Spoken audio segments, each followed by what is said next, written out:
Menteri Komunikasi dan Informatika Johnny G. Plate kembali diperiksa oleh Kejaksaan Agung hari ini, Rabu 15 Maret 2023. Pemeriksaan tersebut terkait dugaan tindak pidana korupsi penyediaan infrastruktur Base Transceiver atau BTS 4G dan infrastruktur pendukung paket 1 hingga 5 Badan Aksesibilitas Telekomunikasi dan Informasi Kominfo pada 2020 sampai dengan 2022.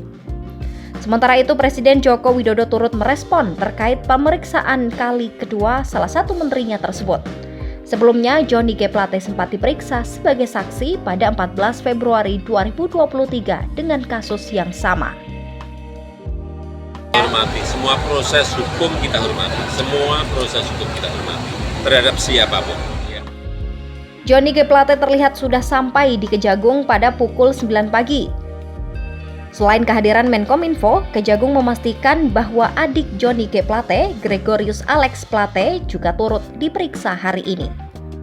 Di sisi lain, Direktur Penyidikan Jaksa Agung Muda Bidang Tindak Pidana Khusus Kejagung, Kuntadi, sebelumnya mengatakan bahwa jajarannya akan mendalami berbagai kemungkinan terhadap Johnny G. Plate, termasuk soal fasilitas yang dinikmati adiknya tersebut.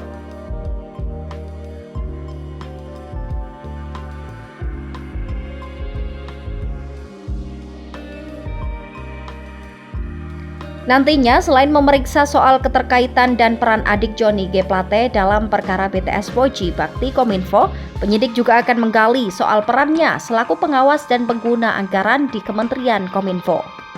Kejagung juga akan mendalami terkait manipulasi perkembangan pemalsuan proyek BTS 4G Bakti di Kominfo.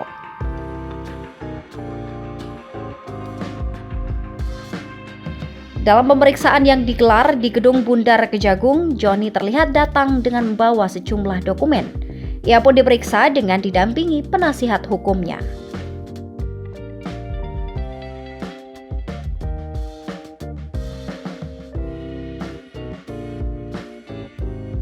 Menurut Ketut, dokumen yang dibawa Johnny nantinya akan dicocokkan dengan dokumen yang sudah dimiliki penyidik lainnya.